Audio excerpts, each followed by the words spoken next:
Hey guys, welcome to another episode of In the Kitchen with Kip. So today we're going to work on making the world's best guacamole.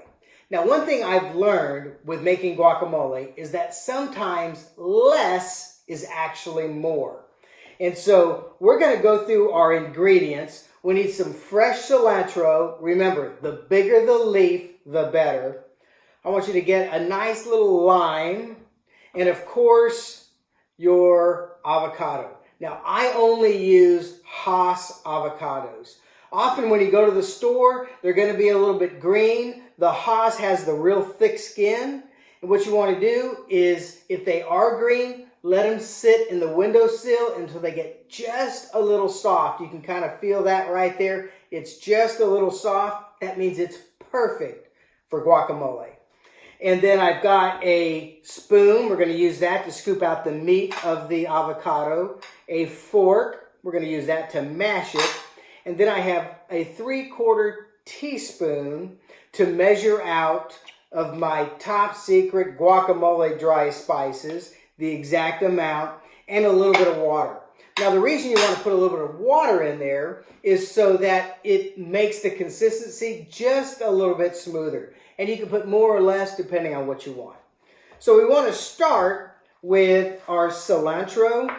And I don't use too much. Maybe about, look, you can kind of see how much that is. It's not too much. It's just enough to give a little bit of flavor into my avocado.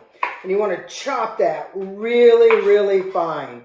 So you kind of bring it in. Again, the beauty of making your own guacamole is that you get to control exactly how many of the ingredients you really want in there. Now I'm making this nice and fine. I'm just about where I want it to be. Really mince it super fine because you don't want to taste a big chunk of cilantro leaf. You really want the avocado to come through. The cilantro is just to add a little bit of flavor. So that's about what I want right there. That makes about a good tablespoon. Now my avocado, I'm going to take my knife and I'm going to cut it right down the middle from the top. And then I'm going to kind of go all the way around, being very careful, going right around the equator of the avocado. You peel that open. Let's take a look. Oh, that is a perfect avocado. Take a look at that. That is just beautiful. You'll see the Hass has the really big pit. So the first thing we want to do is take the side of the shell without the seed, and we're going to scoop that out. You reach way down to the bottom, and you scoop right up against that skin. Look at that. It comes out in one big chunk. You want to make sure you get that dark green outer layer. And then we're going to take the next side. You take your knife, you just kind of pop it here on the pit, just a little pop, and you twist. Comes out perfectly. There it is right there. You can take this other shell, kind of use that as a handle. Pit goes in there. Now we take our spoon and we're going to scoop out all that incredible avocado meat. Now if you don't get all that dark green on the first time, you can kind of scrape it up in there. This is really the extra flavoring right there that you really want on that avocado. Perfect.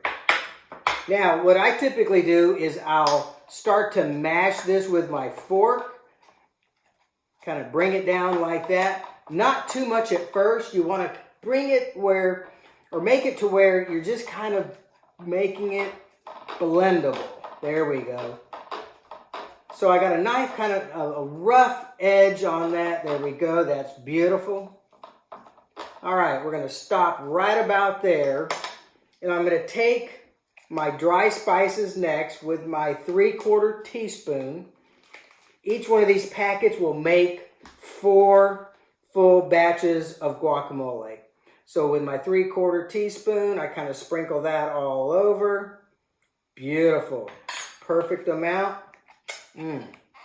So good. I love avocado. Now I'm going to take my lime. I'm going to cut this guy right in half. Beautiful, like that. And then cut that half again. So we're going to use about 1/4 of the juice from a fresh lime. We're going to squeeze that right on top. If you need to, use your fork and kind of grind the rind right into that. There you go. Again, because you're making this at home, you can put a little more or a little less. That's beautiful right there.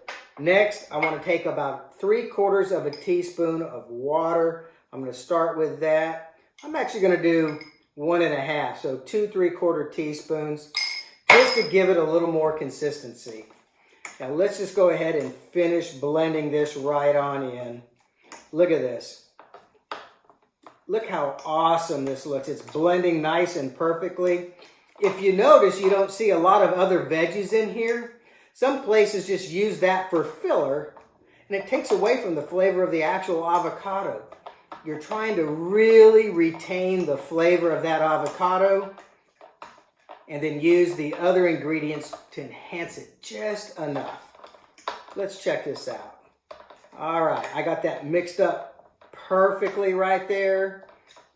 Guys, this looks absolutely amazing. Now for the taste test. Get a little bite right there.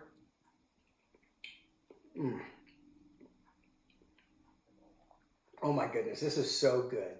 Again, sometimes less is more. See you next time on In the Kitchen with Kip. Surf's up. Have a great day.